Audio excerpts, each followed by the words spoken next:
You guys remember in my first video when I said that I finished up a project shortly before starting my channel? Well, here it is.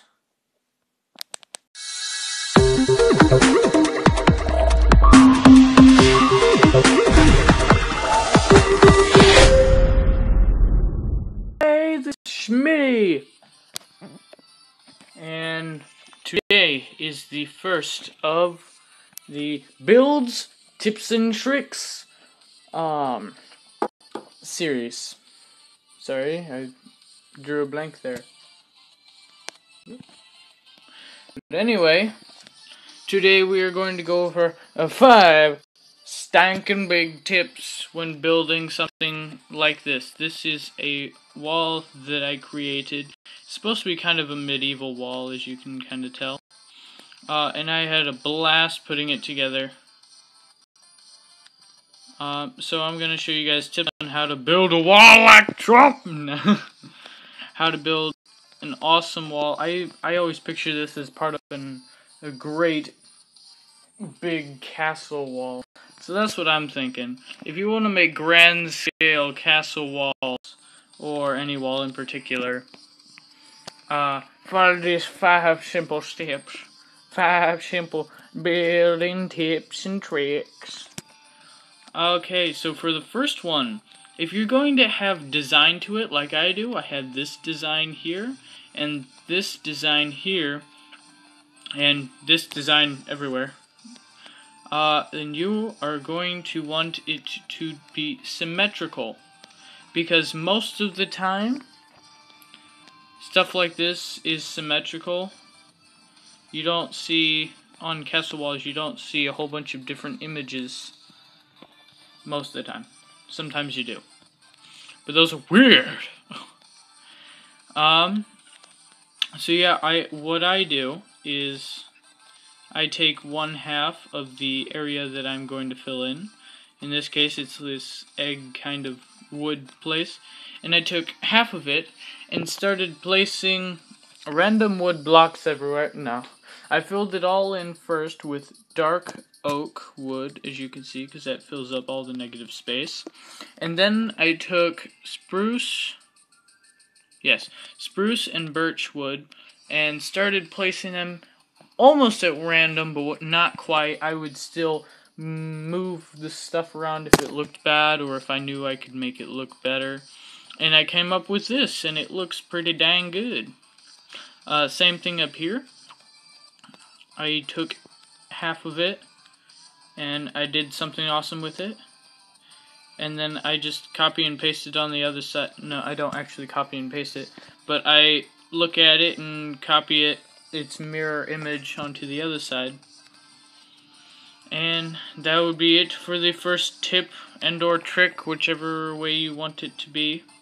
Second, especially in the case of wooden structures, or structures with a lot of wood in them, I always recommend 2 or more different types of wood. I have pretty much never made a build in creative, obviously. Sometimes you have to make do in survival. But in creative, I always have at least 2 wood blocks, whether they're logs or planks or something like that. I always do that.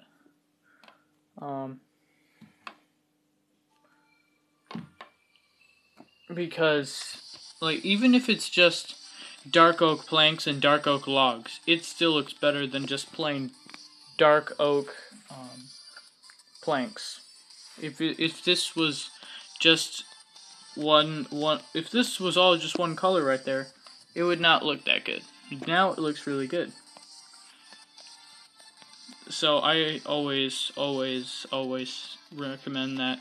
And you also see it up here, even in more variety.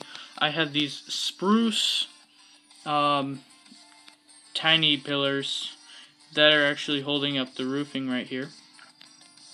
Birch fences. Also spruce walkway that's actually all the way down. along the back here, I have dark oak all the way down, and then here in the gaps between the pillars, the large ones, I have old oak logs. Oh yeah, and finally oak. I think it's blocks, slabs, and stairs up here, or maybe just blocks and slabs. But that has a lot of variety to it. If it was all birch, let's say it was all birch, it would not look nearly as good. It would look so monotone and boring. Next, when you're working with stone like this, for actually any build, I recommend this for any build that has it set in an old time where like the build is ancient. Always recommend this. If you're using stone bricks like that, I did not use it in this one because I was thinking, nah, this is supposed to look new, not old and crumbly. But I recommend, alongside the stone brick, you have mossy stone brick, cracked stone brick, and cobblestone.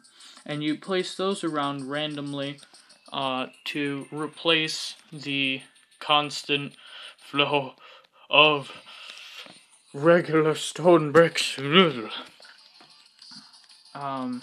With like mossy stone being the first decay, so this would be the next most.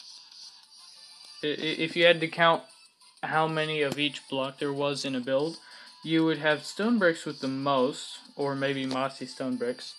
One of those two first, with the other coming in second, and then cracked stone bricks a little less often, but still plentiful. And finally, the occasional cobblestone. I do this because if you have all of these, this one is nice, fine, and new. This is just barely aged, barely.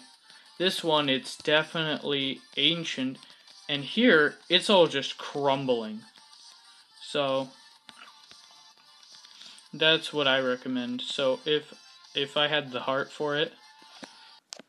Sorry guys, my screen recorder cut out right there, but what I was going to say was that if I had the heart and the time, which I totally have the time, I do not have the heart for it, sorry, that I would go and replace this entirely stone brick structure with some of these.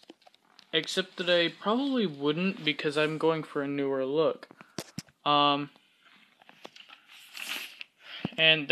that's it for the aging stone tip and or trick, however you would like to view it. Next up, if you want to make it look realistic, add support beams. You don't have to do this for like castle walls, because there usually weren't support beams except for the towers, kind of. But what I did here was I did these tall pillars here, and you even see up here I use these beams, these support beams, to hold up the roofing right here. And that's pretty simple. Just make it look real by acting like, well, how would you be able to support that weight in real life? With a huge wall like this, you would need huge pillars. So I made 4 of them. And the very last tip is just let your mind soar. I don't know why I'm going into this British accent, but do you think it's authentic? If you do, comment down below. Anyway, no, I am not British, not in the slightest, but I like to think that I can do a good British voice. Anyway, those are the 5 tips and tricks on how to build a wall like Trump would. Yep.